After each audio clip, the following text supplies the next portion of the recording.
പറഞ്ഞാൽ മതി. 14 ദിവസത്തേക്ക് പോലീസ് കസ്റ്റഡി ആവശ്യപ്പെട്ടിട്ടുണ്ട്. ഇവിടുന്ന് റാലിയിൽ വിൽസനായിട്ടാണ് വക്കാലത്ത് സമർപ്പിച്ചിട്ടുള്ളത്. 14 ദിവസം പോലീസ് കസ്റ്റഡിയിൽ കൃത്യമായിട്ടുള്ള മാൻഡേറ്റ്സ് പറഞ്ഞിട്ടുണ്ട്. അതിൽ എല്ലാ ദിവസവും മെഡിക്കൽ ചെക്കപ്പ് അടക്കമുള്ള വിഷയങ്ങൾ നമ്മൾ ആവശ്യപ്പെട്ടിട്ടുണ്ട്.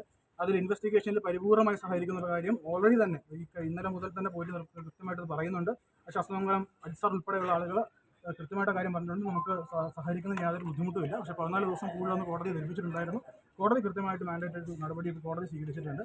ഇനിയുള്ള കാര്യങ്ങളെല്ലാം തന്നെ കോടതിയിൽ നിന്ന് മറ്റ് രേഖകൾ ലഭിക്കാറുണ്ട്. രേഖകൾ ലഭിച്ചതിന് ശേഷം ബെയിലും മറ്റു കാര്യങ്ങളും മുമ്പോട്ട് 14 ദിവസത്തേക്കാണ്. 30-10 വരെയാണ് ഇപ്പോൾ കോടതി ഗവൺമെന്റ് കോടതി പോലീസ്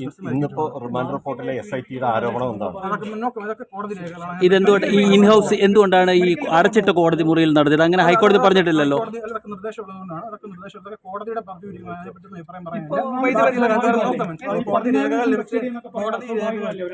രേഖകൾ ലഭിച്ചതിന് ശേഷമായി കഴിഞ്ഞാൽ കോടതിയുടെ തീരുമാനമാണത്. കുടിക്കുകയെന്ന് പറയുന്നുണ്ടല്ലോ. അതൊക്കെ നിങ്ങൾ ഓക്കെ, താങ്ക് യു.